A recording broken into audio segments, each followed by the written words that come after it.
Renungan Pagi, Christ Triumphant atau Kristus yang Menang oleh Ellen G. White, 28 Juni 2025. Mari kita berdoa. Bapa kami yang di sorga, Allah pencipta langit dan bumi, laut dan segala isinya, Allah yang maha besar, maha kuasa, sumber segalanya, yang kami sembah selalu melalui anak-Mu yang tunggal, Yesus Kristus. Terpujilah Yesus, anak Allah yang maha tinggi, yang adalah pokok anggur yang benar bagi kami.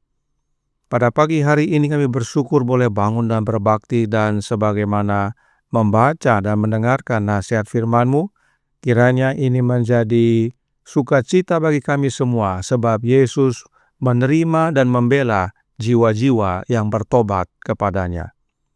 Beserta kami sepanjang perbaktian ini, kehendak-Mu yang jadi.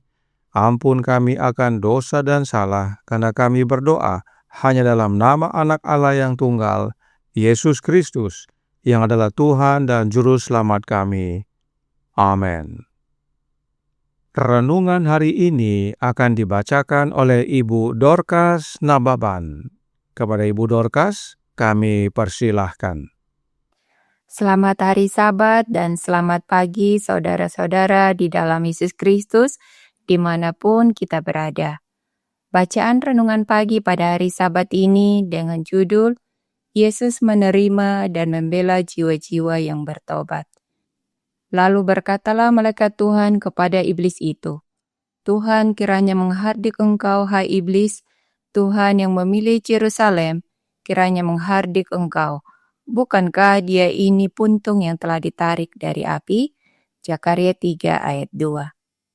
Setan menuntut hak untuk memiliki mereka yang pernah berdiri di bawah panji hitamnya, tetapi yang telah berpaling dari dosa kepada Allah yang hidup dan telah menyerahkan jiwa mereka yang tak berdaya kepada Yesus. Semua orang yang berpegang teguh pada kebaikan Kristus melalui iman memiliki janji firman Allah bahwa mereka akan berdamai dengannya. Ujian diizinkan untuk menimpa umat pilihan Allah. Ungkapan yang digunakan adalah Allah mencobai Abraham, Allah mencobai anak-anak Israel. Ini berarti bahwa Tuhan mengizinkan setan untuk mencobai mereka agar iman mereka dapat ditemukan untuk kemuliaan dan kehormatan ketika penghakiman akan berlangsung dan ketika setiap orang akan dihakimi menurut perbuatan yang dilakukan dalam tubuh. Allah mengetahui setiap hati, setiap motif, setiap pikiran dalam hati, tetapi Dia mengizinkan setan untuk menggoda dan mencobai serta menguji orang-orang percayanya agar kepercayaan dan keyakinan mereka kepada Allah dapat dinyatakan. Tuhan membenci dosa, tetapi Dia mengasihi dan mengampuni orang berdosa yang bertobat dan percaya dan menempatkan setiap orang di bawah pengawasan dan kendalinya.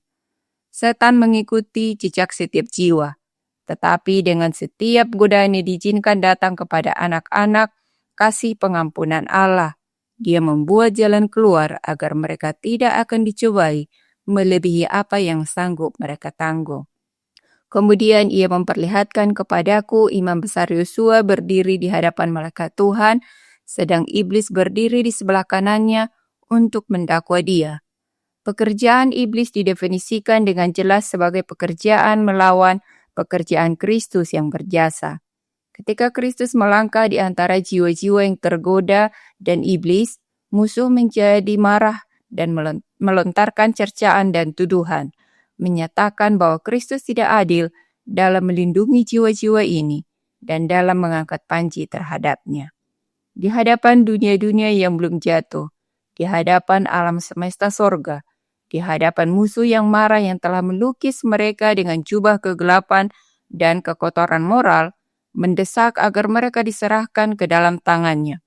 Yesus menjawab tuduhan jahat setan yang dengannya Ia menuduh mereka di hadapan Allah siang dan malam.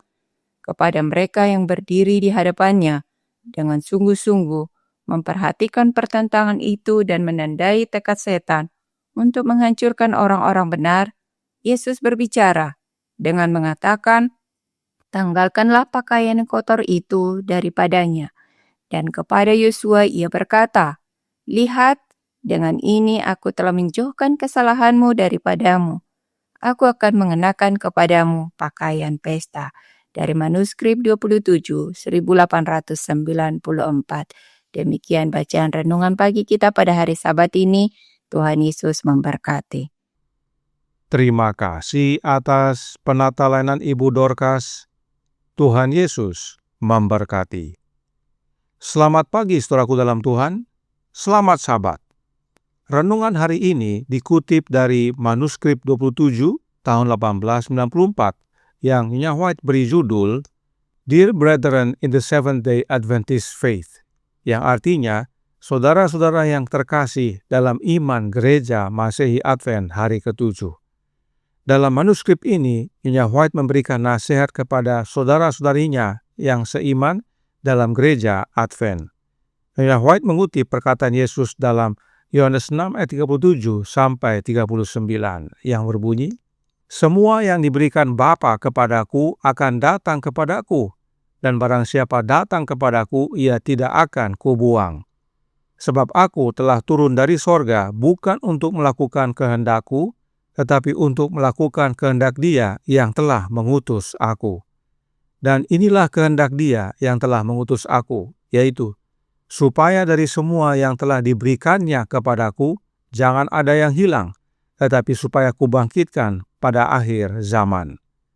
Dan tentang ayat ini, dalam manuskrip yang sama, Nyonya White berkata dalam paragraf 2, Tuhan telah memutuskan untuk mengambil suatu umat bagi dirinya, menurut hikmat ilahinya sendiri, bukan karena mereka tidak sempurna dan cacat dalam karakter, tetapi karena melalui kasih karunia-Nya, Ia dapat mengoreksi kesalahan-kesalahan mereka dan memperbaiki kesalahan-kesalahan mereka.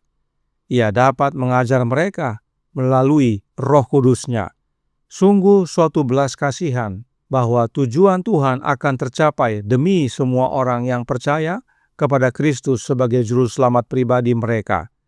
Ia akan memenuhi tujuannya, dan kasih karunia Yesus Kristus akan menyempurnakan setiap jiwa yang percaya di dalam Dia. Hal ini berlaku hanya kepada jiwa-jiwa yang bertobat. Itu sebabnya dalam paragraf 3 dikatakan, persatuan yang bahagia terbentuk antara Kristus dan orang berdosa yang tidak layak ketika ia mencari Allah dengan segenap hatinya. Lihatlah anak domba Allah yang menghapus dosa dunia. Yohanes 1 ayat 29. Kristus adalah pengganti dan jaminan kita, dan Dia menghapus dosa jiwa yang percaya dan memberikan kebenarannya sendiri kepada orang yang bertobat. Jelas bahwa penghapusan dosa hanya diberikan kepada yang bertobat. Dan tidak hanya itu, Yesus berikan kebenarannya sendiri. Itu sebabnya Yesus kerjakan dengan mengaruniakan Roh-Nya yang kudus, yang adalah kasih karunia Kristus. Inilah yang terjadi kepada Imam Besar Yosua. Renungan hari ini berkata dalam Christ Triumphant halaman 186 paragraf 6. Kepada mereka yang berdiri di hadapannya dengan sungguh-sungguh memperhatikan pertentangan itu dan menandai tekad setan untuk menghancurkan orang-orang benar, Yesus berbicara dengan mengatakan, "Tanggalkanlah pakaian yang kotor itu daripadanya." Dan kepada Yosua ia berkata, "Lihat, dengan ini aku telah menjauhkan kesalahanmu daripadamu. Aku akan mengenakan kepadamu pakaian pesta." Mengapa pakaian kotor Yesus nyatakan sebagai kesalahan kita? Yesaya 64 ayat 5 dan 6 berkata, "Engkau menyongsong mereka yang melakukan yang benar dan yang mengingat jalan yang kau tunjukkan. Sesungguhnya engkau ini murka sebab kami berdosa. Terhadap engkau kami memberontak sejak dahulu kala. Demikianlah kami sekalian seperti seorang najis, dan segala kesalehan kami seperti kain kotor. Kami sekalian menjadi layu seperti daun, dan kami lenyap oleh kejahatan kami seperti daun dilenyapkan oleh angin." Inilah dasarnya pakaian kita adalah lambang kesalahan kita, dosa-dosa kita. Namun, melalui penglihatan Nabi Zakaria tentang Imam Besar Yosua, kita semua punya harapan untuk menerima jubah pesta. Asal dalam paragraf 25 dikatakan, hatimu harus menyesal dan rendah hati di hadapan Allah.